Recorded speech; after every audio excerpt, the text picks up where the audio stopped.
ഒരു മലയാളത്തിലുള്ള ആദ്യത്തെ ഒരു വീഡിയോ ആയിരിക്കുമല്ലോ ഈ ഒരു ബേസിനെ കുറിച്ചുള്ള. അതായത് ഒരു അബാൻഡൻഡ് ആയിട്ടുള്ള ഒരു എയർഫീൽഡാണ്. വേൾഡ് വാർ 2 സമയത്ത് അല്ലേ? അതെ, 1942 to 45 വരെയാണ് ഈ സാധനം ഉപയോഗിച്ചിട്ടുള്ളൂ. നൂറില് മേളിൽ പ്ലെയിനുകൾ ഈ ഒരു ഭാഗത്ത് ഒതുക്കിയിട്ടുണ്ടെന്ന് പറഞ്ഞു വിമാനങ്ങൾ. അതെ അതെ. അതല്ല, ഇത് അവരൊരു വില്ലേജ് ആട്ടോ. ശരിക്കും അവർ താമസിക്കുന്ന ഒരു ചെറിയൊരു ഗ്രാമമാണ്, കൊച്ചു ഗ്രാമമാണ്. ഇവിടെ ഉള്ളവരെല്ലാവരും തന്നെ ഇതുപോലെ ആട് വളർത്തലും കന്നാലി വളർത്തലും പിന്നെ അപ്പോൾ നമ്മൾ ട്രിപ്പ് 0 ആക്കിയിട്ടുണ്ടെങ്കിൽ നമുക്ക് അവിടെ വരെ എത്ര കിലോമീറ്റർ ഉണ്ടെന്ന് നോക്കാം. അപ്പം നമുക്ക് ഇവിടെ നിന്ന് ഒരു ചെറിയ ഫ്ലൈറ്റ് അങ്ങോട്ട് നമുക്ക് എടുക്കാം അല്ലേ? ജെറ്റിട്ടോ.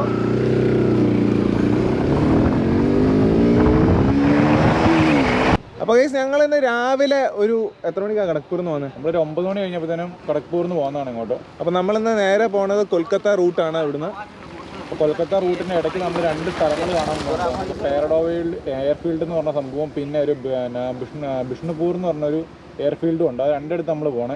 അതായത് ബ്രിട്ടീഷുകാരല്ല, വേൾഡ് വാർ 2 സമയത്ത് ആക്റ്റീവ് ആയിരുന്ന 2 എയർഫീൽഡുകളാണ് ഈ 2 എണ്ണം. അപ്പം നമ്മളിന്ന് അങ്ങോട്ടെല്ലാവരും പോണത്. അപ്പോൾ ഈ പോകുന്ന വഴി ജസ്റ്റ് കാണിച്ചു തരാം. ഇത് ശരിക്കും ഒരു ഉള്ളേരിയ അല്ലടാ, ഒരു കാടാണ്. ഇത് ഫുള്ളൊരു കാടാണ്, ഒരു ഗ്രാമപ്രദേശമാണ്.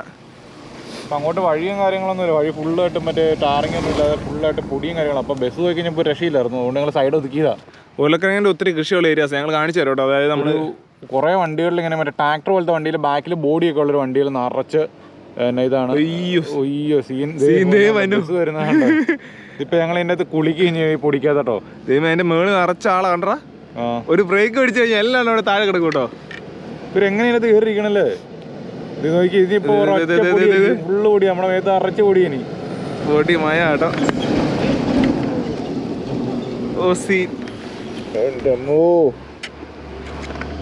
ഇതുണ്ടല്ലേ, ഇതേ ട്രാക്ടറിൽ ഉരുളക്കിഴങ്ങ് കൊണ്ടുപോകാനാട്ടോ. ഇവിടെ ഫുള്ള് ഉരുളക്കിഴങ്ങിൻ്റെ തോട്ടങ്ങളാണ്. അതുണ്ടല്ലേ, നേരെ നേരെ നേരെ.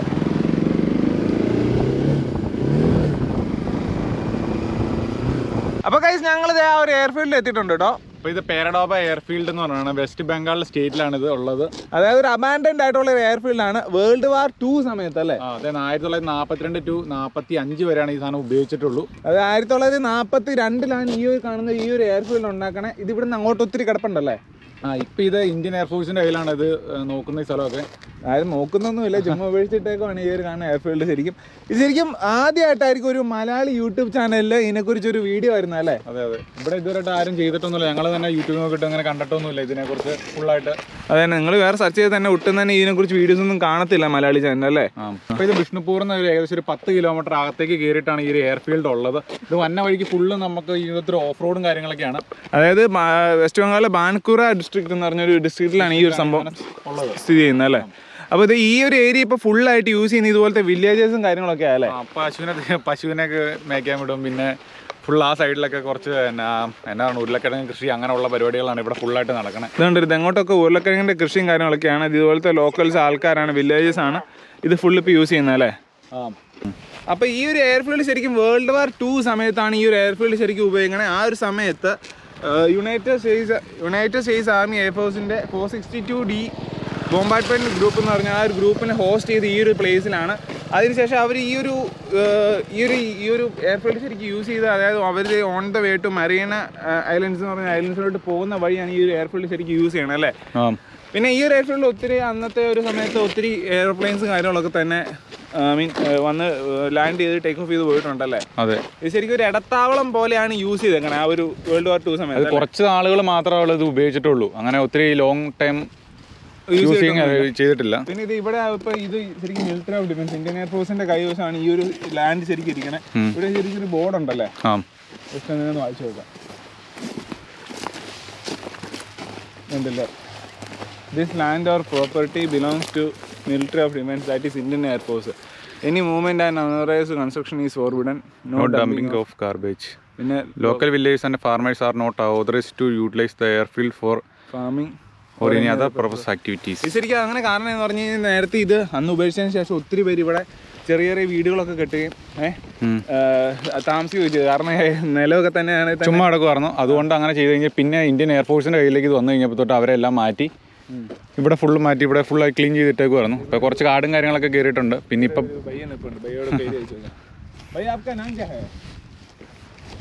নাম সমাধির ঘোষ। আমি তোমাদের কথা আমি বুঝতে পারছি না। हाँ तुम्हारा घर घर घर कहाँ है? এই যে ধবনি এই সামনে। वो सामने है। हाँ हाँ हाँ आपका गाँव आपका कौ कौ है कौ से कौ आप क्या करता है?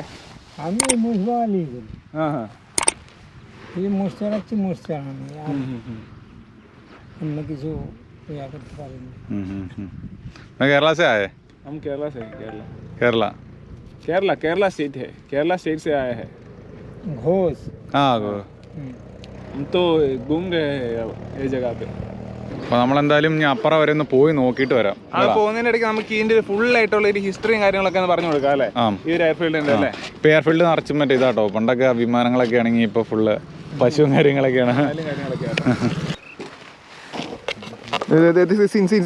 അയ്യോ എടാ രണ്ട് മുട്ടന്മാരാടാ.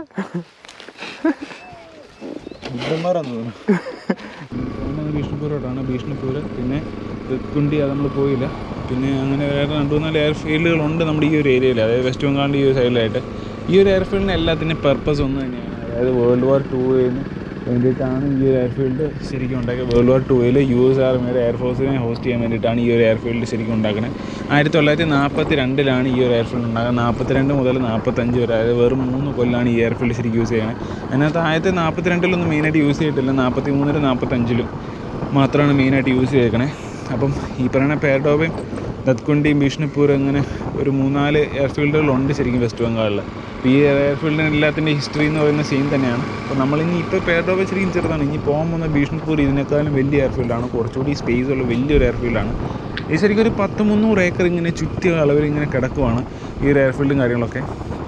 ശരിക്കും ഈ ഒരു വെസ്റ്റ് ബംഗാൾ, അതായത് ഇന്ത്യയിൽ ഈ ഒരു വെസ്റ്റ് ബംഗാൾ ഇതൊക്കെ ശരിക്കും കാടായിരുന്നു ഭയങ്കരമായിട്ട്. പക്ഷേ ഇപ്പം ഈ ഒരു ഏരിയ, അതായത് ഈ ഒരു പേർഡോബയുടെ ഈ ഒരു ഏരിയ മാത്രം ക്ലിയർ ചെയ്ത ആൾക്കാർ വില്ലേജസ് കുറച്ച് കൃഷിയും കാര്യങ്ങളൊക്കെ ചെയ്യുന്നുണ്ട്. പക്ഷേ നമ്മളിനി പോകുന്ന ബിഷ്ണുപൂരൊക്കെ വൻ കാടുകളാണ്. അപ്പോൾ ആ കാടിന് നടുക്കാണ് എയർഫീൽഡും കാര്യങ്ങളൊക്കെ. അപ്പോൾ ഈ ഒരു എയർഫീൽഡ് അന്ന് ഉണ്ടാക്കിയ സമയത്ത് ഫുള്ള് കാടായിരുന്നു. പിന്നെ ഈ ഒരു പർട്ടിക്കുലർ ഏരിയ ഇവർ അന്ന് എയർഫീൽഡ് ഉണ്ടാക്കാൻ വേണ്ടി തിരഞ്ഞെടുക്കാൻ കാരണം എന്ന് പറഞ്ഞു കഴിഞ്ഞാൽ ശരിക്കും അവർക്ക്, അതായത് World War II ടൈമിൽ ചൈന World War II ടൈമിൽ ചൈന ജപ്പാൻ അങ്ങോട്ടൊക്കെ അറ്റാക്ക് ചെയ്യാൻ കുറച്ചുകൂടി ഈസിയാണ്. അന്ന് ഈ ഫ്യൂൽ കൺസംഷൻ്റെ ഒരു മെയിൻ ഇഷ്യൂ ഉണ്ടായിരുന്നു, അതായത് എയർക്രാഫ്റ്റിന് ഫ്യൂൽ വേണമല്ലോ. അപ്പോൾ ഇങ്ങനെ അങ്ങോട്ട് പോയിട്ട് അറ്റാക്ക് ചെയ്യാൻ കുറച്ചുകൂടി ഫ്യൂൽ കൺസംഷൻ ആകും. അതുകൊണ്ട് തന്നെ ഈ ഒരു ഏരിയയിൽ നിന്ന് അറ്റാക്ക് ചെയ്യാൻ കുറച്ചുകൂടി എളുപ്പമായിരുന്നു. അതുകൊണ്ടാണ് അവർ ശരിക്കും ഈ ഒരു ഏരിയയിൽ ശരിക്കും ഒരു എയർഫീൽഡുകളൊക്കെ പർട്ടിക്കുലർലി സ്ഥാപിക്കാൻ കാരണം. 1942 ഈ ഒരു എയർഫീൽഡ് ഉണ്ടാക്കണേ. പിന്നെ 43 ഇത് നമ്മുടെ ഒരു 10,000 ഇന്ത്യൻസിനെ കൊണ്ടുവന്ന് ഈ ഒരു എയർഫീൽഡ് കുറച്ചുകൂടി വലുതാക്കി എടുത്തു. ഈ ശരിക്കും US ആർമിയുടെ 462D ബോംബാർഡ്മെൻറ്റ് ഗ്രൂപ്പ് എന്ന് പറഞ്ഞൊരു ഗ്രൂപ്പിന് വേണ്ടി പർട്ടിക്കുലർലി ആണ് ഈ ഒരു എയർഫീൽഡും കാര്യങ്ങളൊക്കെ ഉണ്ടാക്കിയത്. പിന്നെ അവരുടെ തന്നെ വേറെ കുറേ സെക്ഷൻസ് ഉണ്ട്, ഓരോരോ ഡിഫറെൻറ്റ് സെക്ഷൻ നെയിംസ് ഉണ്ട്. അവരുടെ ഓരോ സ്ക്വാഡ്രോൺസ്, പിന്നെ അവരുടെ air service group, bomb maintenance squadron, അങ്ങനെ കുറേ ഓരോ സെക്ഷൻസൊക്കെ ഉണ്ട്.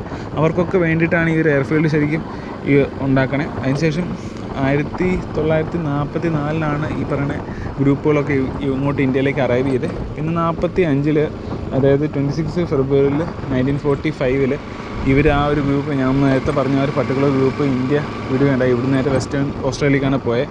അത് കഴിഞ്ഞിട്ട് പിന്നീട് 45 തന്നെ അവരുടെ തന്നെ വേറൊരു സെപ്പറേറ്റ് ഫീൽഡ് 10th എയർഫോഴ്സ് എന്ന് പറഞ്ഞിട്ട് അവരായിരുന്നു ഈ ഒരു എയർഫീൽഡ് ഹോൾഡ് ചെയ്തുകൊണ്ടിരുന്നത്. പിന്നെ ഇത് 26th സെപ്റ്റംബർ 1945 തന്നെ, ആ കൊല്ലം തന്നെ ഈ ഒരു എയർഫീൽഡ് ശരിക്കും ക്ലോസ് ചെയ്തു. അതിനുശേഷം അബാൻഡൻഡ് ആയിട്ട് കിടക്കുകയായിരുന്നു. അപ്പം ആ ഒരു സമയത്ത് കുറേ ലോക്കൽ വില്ലേജസ് അങ്ങനെ ആൾക്കാരൊക്കെ ഈ ഒരു എയർഫീൽഡിൽ ഏറ്റെടുത്ത് ഇവിടെ പിന്നീട് താമസം കാര്യങ്ങളൊക്കെ തുടങ്ങി. അങ്ങനെയാണ് ഈ നമ്മൾ നേരത്തെ ഈ ഒരു കാണുന്ന ഈ ആൾക്കാരൊക്കെ ഇവിടെ തന്നെ വന്നെ. പിന്നെ ഇപ്പോൾ ഈ ഒരു നിലവിൽ ഈ ഒരു എയർഫീൽഡും കാര്യങ്ങളൊക്കെ ഫുള്ളായിട്ട് ഹോൾഡ് ചെയ്യുന്നത് ശരിക്കും ഇന്ത്യൻ എയർഫോഴ്സാണ്. അപ്പം എന്തായാലും ഇതിൻ്റെ കുറച്ചുകൂടി ഡീറ്റെയിൽഡ് ആയിട്ടുള്ള ഹിസ്റ്ററി നിങ്ങൾക്ക് അറിയണമെന്നുണ്ടെങ്കിൽ ഇതിൻ്റെ ലിങ്കും കാര്യങ്ങളൊക്കെ എന്തായാലും ഞാൻ ഡിസ്ക്രിപ്ഷനിൽ ഇട്ടേക്കാം. അപ്പോൾ ജസ്റ്റ് ഒന്ന് കയറി ഒന്ന് വായിച്ചാൽ മതി.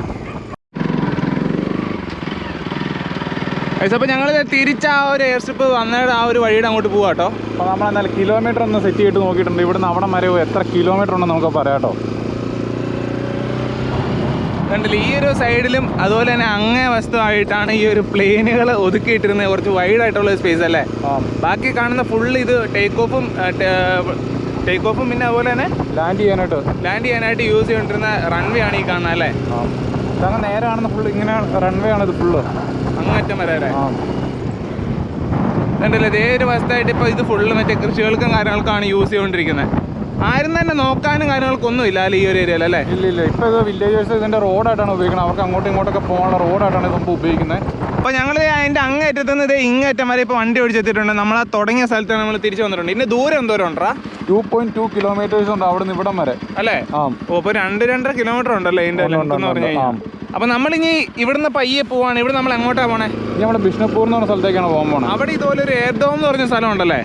അതും ആ ഒരു കാലഘട്ടങ്ങളിൽ യൂസ് ചെയ്തുകൊണ്ടിരുന്ന ഒരു സ്ഥലമാണ്. അപ്പം നമ്മൾ ഇനി ഇവിടുന്ന് അങ്ങോട്ടാട്ടോ പോണേ. അപ്പം നമ്മൾ ഈ വഴി നേരെ ബിഷ്ണുപൂർ എയർ സ്ട്രിപ്പിലോട്ടാട്ടോ പോണേ. പണ്ടത്തെ ഒരു എയർ സ്ട്രിപ്പാണ്. ഇതില് ഇതുപോലെ തന്നെ വഴിയല്ലേ? അതും വേൾഡ് വാർ 2 തന്നെ ഉപയോഗിച്ചുകൊണ്ടിരുന്നതാണ്. അതുകൊണ്ട് നമ്മൾ ഈ വന്ന വഴിയിൽ ഏറ്റവും നല്ല വഴി ഈ എയർ സ്ട്രിപ്പിലെ ആ മെയിൻ റോഡായിരിക്കും അല്ലേ? അതെ. ഇവിടെ ഫുള്ളായിട്ട് മണ്ണിട്ട് വഴിയുണ്ട്. ഇതുണ്ട് ഇങ്ങനെ മറ്റേ തിരമാല പോലെ പോണേ. വണ്ടി ഇങ്ങനെ ആടി വലിയല്ലേ, കപ്പൽ പോലെ. നല്ല രസം. ഇത് മറ്റേ ഓഫ് റോഡിലൊക്കെ മറ്റേ ഓഫ് റോഡ് ബൈക്കൊക്കെ പോകുമ്പോൾ ഓടിക്കില്ല, മറ്റേ ഇങ്ങനെ പൊങ്ങിച്ചാടിക്കണം. അതുപോലത്തെ ഒരു ഫീലാണ്. നമുക്ക് പൊങ്ങി ചാടാൻ പറ്റുള്ളൂ. നമ്മൾ കുറേ നേരം കൂടി കാണാനല്ലോ ഇങ്ങനത്തെ ഒരു ഗ്രൗണ്ടും. ബലൂക്ക ഗ്രൗണ്ട് എന്ന് അതിനകത്ത് കിടക്കണം മാപ്പിലാണ്. നല്ലൊരു വീടല്ലേ? നല്ലൊരു വീടല്ലേ? ബാക്കിയുള്ള ചെറിയ ചെറിയ കുഞ്ഞു കുടിലുള്ള വീടാണ്. ഇവര് പശു പരിപാടിയൊക്കെ ആയിട്ട് ഇവരുടെ വളരെ പാവപ്പെട്ടവരായിട്ട് ഈ ഒരു ഏരിയയിലല്ലേ? ഇവരുടെ കൃഷി മെയിനായിട്ട് പശുവും അങ്ങനെയുള്ള സംഭവമാണ്. ഇവിടുത്തെ മെയിൻ ആട് വളർത്തൽ അങ്ങനെയുള്ള സംഭവങ്ങളാണ്. അല്ല, ഇത് അവരൊരു വില്ലേജ് ആട്ടോ ശരിക്കും. അവർ താമസിക്കുന്ന ഒരു ചെറിയൊരു ഗ്രാമമാണ്, കൊച്ചു ഗ്രാമമാണ്. ഇവിടെ ഉള്ളവരെല്ലാവരും തന്നെ ഇതുപോലെ ആട് വളർത്തലും കന്നാലി വളർത്തലും പിന്നെയുള്ള ഉരുളക്കിഴങ്ങ് കൃഷി അങ്ങനെയുള്ള സംഭവങ്ങളൊക്കെയാണ് ഇവിടെ ചെയ്യുന്നത്. അത് ഉരുളക്കിഴങ്ങ് തോട്ടം അവരല്ല, അവരതിനകത്ത് കൃഷി പാട്ടത്തിനടുത്ത് ചെയ്യുന്നതെന്ന് തോന്നുന്നു. പിന്നെ ഈ ഒരു ഏരിയയിലോട്ടുള്ള ലോക്കൽ ലാംഗ്വേജുകളാണ്. അതായത് ബംഗാളി അല്ല, വേറെ ചെറിയ ലോക്കൽ അവരെ ഗാവോയിൽ ഓരോ ഗാവോയിൽ വേറെ ചെറിയ ലാംഗ്വേജസ് അല്ലേ? അതെ. വ്യത്യാസമുണ്ട്. ഹിന്ദി അറിയാം അല്ലേ? അങ്ങോട്ട് നമ്മളൊക്കെ വന്ന സമയത്ത് ടൗണിലൊക്കെ അവിടെയൊക്കെ ഫുൾ ബംഗാളി അല്ല പറയണെല്ലാം സാധാ ഹിന്ദി തന്നെയാണ് അവർ പറയണത്. ആർക്കും തന്നെ ഒരു വാർക്ക വീട് ഒന്നും തന്നെ ഇല്ല അല്ലേ? ചെറിയ ഫുൾ ആസ്പെറ്റോസിൻ്റെ വീടാട്ടോ. അതല്ലേ? ഇല്ലേ? എന്നാലും കുഴപ്പമില്ല. ബാത്റൂമൊക്കെ ഉണ്ടാവും അല്ലേ? ബാത്റൂം എല്ലാം തോന്നൂട്ടാ. കണ്ടില്ല, എല്ലാവരും ഇതുപോലെ രാവിലെ ഒന്ന് ആടിനായിട്ടോ അല്ലെങ്കിൽ കന്നാലിനായിട്ടോ ഒക്കെ ഇറങ്ങുമല്ലേ? ഇതൊരു കുഞ്ഞു കടയാട്ടോ ഇവിടുത്തെ. അപ്പോൾ കഴിച്ച് ഞങ്ങളിത് വീണ്ടും അടുത്തൊരു എയർ സ്ട്രിപ്പിലോട്ട് വന്നിട്ടുണ്ടല്ലേ? ബിഷ്ണുപൂർ എയർ സ്ട്രിപ്പിലേക്കാണ് നമ്മളിപ്പോൾ എത്തിയിട്ടുള്ളത്. ഇത് അവിടെ നിന്നിട്ടാണ് തുടങ്ങിയേക്കണേ. ഇതിന് ശരിക്കും ആ ഒരു കാലഘട്ടത്തിൽ യൂസ് ചെയ്തുകൊണ്ടിരുന്ന വേറെ ഒരെണ്ണമല്ലേ ഇത്? ഇതുപോലെ ശരിക്കും 3 എണ്ണമാണ് മൊത്തത്തിലുള്ള. ബിഷ്ണുപൂർ, പേർഡോബ, പിന്നെ ഉള്ളതെന്ന് പറഞ്ഞാൽ ജുഗുത്കുണ്ടി എന്ന് പറഞ്ഞാണ് ആ ഒരു സ്ഥലമാണ്. ആ 3 സ്ഥലങ്ങളാണ് മെയിനായിട്ട് ഇവിടെ ആ ഒരു വേൾഡ് വാർ 2ൻ്റെ ടൈമിൽ യൂസ് ചെയ്തുകൊണ്ടിരുന്ന എയർഫീൽഡ്സ് അല്ലേ? ഇതിനകത്ത് ശരിക്കും ഗൂഗിൾ മാപ്പിൽ കിടക്കുന്ന ശരിക്കും കണ്ടില്ലേ, ഏൻഷ്യൻ ബ്രിട്ടീഷ് എയർ ബേസ് എന്നാണ് കിടക്കണേ. ഈ ശരിക്കും ഇതിനെക്കുറിച്ചൊരു ഹിസ്റ്ററിയും കാര്യങ്ങളൊന്നും തന്നെ ഗൂഗിളൊന്നും ഇല്ലാട്ടാ. ഇല്ല അത് ഞാൻ കണ്ടില്ല. ഞങ്ങൾ നാളെ കുറേ സെർച്ച് ചെയ്ത് നോക്കിയതാണ്. അതെ, ബിഷ്ണുപൂരിനെ കുറിച്ചൊന്നുമില്ല. നമ്മുടെ പേർഡോമിനെ കുറിച്ചുണ്ട്. പേർഡോമിനെ കുറിച്ചാണ് കൂടുതൽ നമ്മൾ കേട്ടേക്കുന്നത്. ഇത് കുറച്ചുകൂടി ഇത് ഭയങ്കര വലുതാണോ? നമ്മളാ കണ്ട പേർഡോബിനേക്കാളും ഭയങ്കര വലുതാണ്. അത്യാവശ്യം നല്ല വീതി ഉണ്ട് ഇതിനല്ലേ? അതെ, എന്ത് ലെങ്ത്താന്ന് നോക്കിയാൽ നല്ല വീതിയുള്ള ഒരു എയർ ബേസ് അല്ലേ? അപ്പോൾ ഞങ്ങളിപ്പോൾ അടുത്തായിട്ട് വന്നിരിക്കുന്ന ആ ഒരു വേൾഡ് വാർ 2ൻ്റെ ടൈമിൽ യൂസ് ചെയ്തിരുന്ന അടുത്തൊരു മെയിൻ ബേസിലാണ് അല്ലേ? അതെ, ബിഷ്ണുപൂർ എയറോഡോമിലാണ് നമ്മളിപ്പോൾ ഉള്ളത്. ഇത് കുറച്ചുകൂടി കിഡിലിന് ഒരു ബേസ് ആണ്. അത്യാവശ്യം നല്ല വീതിയൊക്കെ ഉള്ളൊരു. അത് തന്നെ. ഇതിന്റെ ഈ ഒരു സൈഡ് 2 സൈഡിലും കാടാട്ടോ. ഇതിന്റെ 2 സൈഡിലും കാട്. ഈ സൈഡിൽ ഇവിടെയും കാണാൻ. ഇതിന്റെ അപ്പുറം ഒരു എയർഫീൽഡും കാര്യങ്ങളൊക്കെ അവിടെ ഉണ്ട്. അത് തന്നെ, ഫുള്ളായിട്ട് കാടാണ്. അങ്ങേ അപ്പുറത്തുനിന്ന് തുടങ്ങിയതാണ്. ഇവിടെ വന്നു കഴിയുമ്പോൾ കുറച്ചുകൂടി വലുതായിട്ടോ. ഭയങ്കര സ്പേസ് അല്ലേ ഈ ഒരു ഏരിയയിൽ? അതെ, അപ്പർ സൈഡിലൊക്കെ ഫുള്ളായിട്ട് ഇപ്പോൾ കൃഷിക്കുള്ള വളവും കാര്യങ്ങളൊക്കെയാണ് അവിടെ സൂക്ഷിക്കുകയൊക്കെ ചെയ്തിട്ടുള്ളത്. ഇത് പിന്നെ ഈ ഒരു ഏരിയയിൽ ഹിസ്റ്ററി എന്ന് പറഞ്ഞാൽ ഒരു 100ൽ മേളിൽ എയറോപ്ലെയിൻസും കാര്യങ്ങളൊക്കെ ഈ ഒരു ഏരിയ കൊണ്ടുപോയി യുദ്ധവിമാനങ്ങൾ തന്നെ ഇവിടെ വന്ന് പോയിട്ടുള്ളതാണ് ഈ ഒരു ഏരിയയിലല്ലേ? ലാൻഡ് ചെയ്യുകയൊക്കെ ചെയ്തുകൊണ്ടിരുന്ന ഒരു കിടിലൻ എയറോ ഡോമാണിത്. പിന്നെ ഈ ഒരു ഏരിയ ഇപ്പം മെയിനായിട്ട് യൂസ് ചെയ്യുന്ന ഇതുപോലത്തെ കണ്ടില്ലേ, ഡ്രൈവിംഗ് പഠിക്കാനും പിന്നെ അവിടെ കൃഷിക്കുള്ള വളവും കാര്യങ്ങളൊക്കെ ഇടാനൊക്കെ ഉള്ള സ്ഥലമായിട്ടാണ് ഇപ്പൊ നോക്കുന്നത്. അത് തന്നെ. ഇതിപ്പോ കയ്യിലുള്ളത് ഇന്ത്യൻ എയർഫോഴ്സിന്റെ കയ്യിലാണ് ഇപ്പോൾ ഉള്ളത്. പക്ഷെ ഇവിടെ നമ്മൾ പ്രത്യേകിച്ച് അപ്പുറം കണ്ട പോലത്തെ ബോർഡും കാര്യങ്ങളൊന്നും കണ്ടില്ല അല്ലേ? ഈ ഒരു ഏരിയ ഇതൊരു കാട് ഏരിയ ആണ്. അത് നമ്മൾ ആദ്യം പോയ എയറോഡോം എന്ന് പറയുന്നത് കാടല്ല, അതൊരു ശരി ഗ്രാമത്തിൽ ഇങ്ങനെ എന്ന് പറഞ്ഞാൽ 2 സൈഡിലും കൃഷിയും കാര്യങ്ങളൊക്കെ ആയിട്ട് നടക്കുന്ന സ്ഥലമാണ്. ഇത് കുറച്ചുകൂടി ഉള്ളിലോട്ട് കയറി ഒരു തനി കാട്ടിലുള്ള ഒരു എന്നാണ് പറഞ്ഞത്, ഒരു എയർബേസ് എയർഫീൽഡല്ലേ? എയർബേസ് ആയിരുന്നത്. ഇങ്ങോട്ട് തന്നെ മാപ്പിൽ ഇടുമ്പോൾ തന്നെ നമുക്ക് കാണിക്കുന്ന ബ്രിട്ടീഷ് എയർബേസ് റോഡ് എന്നാണ് ഇതിനകത്ത് മാപ്പിൽ തന്നെ കിടക്കണേ. ഇതിന് ഒത്തിരി ലെങ്ത് ഉണ്ടല്ലേ? ഇതിന് അത്യാവശ്യം ലെങ്ത് ഉണ്ട്. നമ്മൾ എന്തായാലും വണ്ടിയുടെ സീറോ മറ്റേ ട്രിപ്പ് സീറോ ആക്കിയിട്ട് ഇവിടുന്ന് അവിടം വരെ എത്ര കിലോമീറ്റർ ഉണ്ടെന്ന് നമുക്ക് നോക്കാം. നിങ്ങൾ ഓർത്തോ ഇവിടുന്ന് പ്ലെയിൻ അവിടുന്ന് പറന്ന്, അതായത് ജെറ്റ് അല്ല ഫൈറ്റർ പ്ലെയിൻസ് ഒക്കെ ഇവിടുന്ന് പറന്ന് പൊങ്ങും പിന്നെ അവിടെ ലാൻഡ് ചെയ്യുകയും ചെയ്തുകൊണ്ടിരുന്ന ഒരു ഏരിയ അവിടെ ഇത് 1942 തൊട്ട് 45 ഷോർട്ട് ടൈമിൽ ഉണ്ടായിരുന്ന ഒരു അതിനുവേണ്ടി പണിത ഒരു എയറോഡോമാണിത്. അത് തന്നെ പെട്ടെന്ന് ആ ഒരു ഷോർട്ട് ടൈമിൽ ഇന്ത്യക്കാരെ കൊണ്ട് തന്നെയാണ് ഇത് ഫുള്ളായിട്ട് പണിയിപ്പിച്ചേക്കണേ. അതെ, ഇപ്പം ഇതുവരെയായിട്ട് ഇതിന്റെ കോൺക്രീറ്റും കാര്യങ്ങളൊന്നും പോയിട്ടൊന്നുമില്ല. ആ എത്ര കൊല്ലം കഴിഞ്ഞിട്ട് ഇതും അതുപോലെ തന്നെയൊക്കെ നിൽക്കുന്നുണ്ട്. എനിക്ക് തോന്നുന്നു അവിടുന്ന് പ്ലെയിൻ പറന്ന് വന്ന് ഇറങ്ങിയിട്ട് ഇങ്ങനെ ഉണ്ട് തിരിച്ച് ഈ സൈഡിലെല്ലാം പാർക്ക് ചെയ്ത് പിന്നെ ഈ ഒരു എന്നാ ഈ കാണുന്ന ഈ ഒരു ബേസിന്റെ ഹിസ്റ്ററി മറ്റേ നമ്മൾ നേരത്തെ കണ്ട ഒരു പേർഡോബിന്റെ സെയിം തന്നെയാണ്. സെയിം ഹിസ്റ്ററി അല്ലേ? രണ്ടും ഈ ഒരു മിലിറ്ററി യൂസിന് വേണ്ടി തന്നെ യൂസ് ചെയ്തോണ്ടിരുന്നാലേ. പിന്നെ നമുക്ക് ഇതിന്റെ ലെങ്ത് ഒന്ന് ജസ്റ്റ് ഒന്ന് നോക്കാല്ലേ. അത് നമുക്ക് വണ്ടി ഒന്ന് ആ ട്രിപ്പ് സീറോ ആക്കിയിട്ട് നമുക്ക് ഇവിടെ തൊട്ട് അവിടം വരെ എന്നാ കിലോമീറ്റർ ഉണ്ടെന്ന് നോക്കിയിട്ട് പറയാം. അപ്പോൾ നമ്മൾ ട്രിപ്പ് സീറോ ആക്കിയിട്ടുണ്ടെങ്കിൽ നമുക്ക് അവിടം വരെ എത്ര കിലോമീറ്റർ ഉണ്ടെന്ന് നോക്കാം. അപ്പം നമുക്ക് ഇവിടുന്ന് ഒരു ചെറിയ ഫ്ലൈറ്റ് അങ്ങോട്ട് നമുക്ക് എടുക്കാം അല്ലേ? ജെറ്റിട്ടോ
ഗൈസ്, അപ്പോൾ ഞങ്ങളിപ്പോൾ ആ ഒരു തുടങ്ങിയ സ്ഥലത്ത് ഞങ്ങൾ ഇവിടെ നിന്നാണ് ആ ട്രിപ്പ് ഇട്ടിട്ട് ജെറ്റ് ഇട്ടല്ലേ.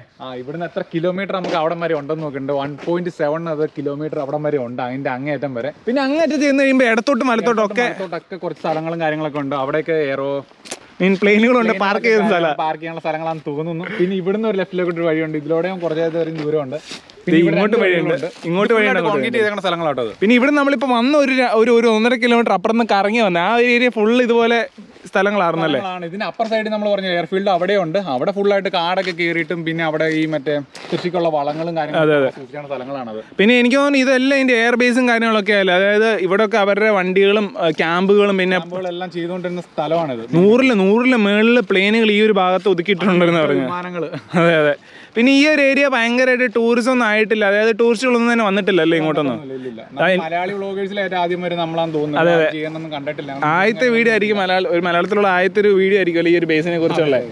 അപ്പൊ ഞങ്ങൾ ഈ ഒരു വേൾഡ് വാർ 2 ബേസ്, അതായത് ഈ 2 ബേസ് നമ്മൾ പോയില്ലേ.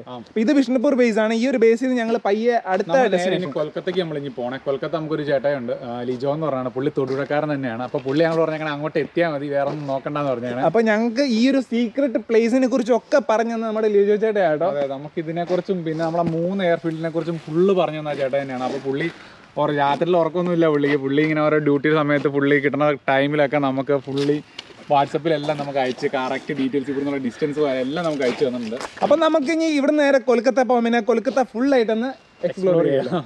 അപ്പം അടുത്തൊരു വീഡിയോ കാണുന്നവരെ എല്ലാവർക്കും ബൈ.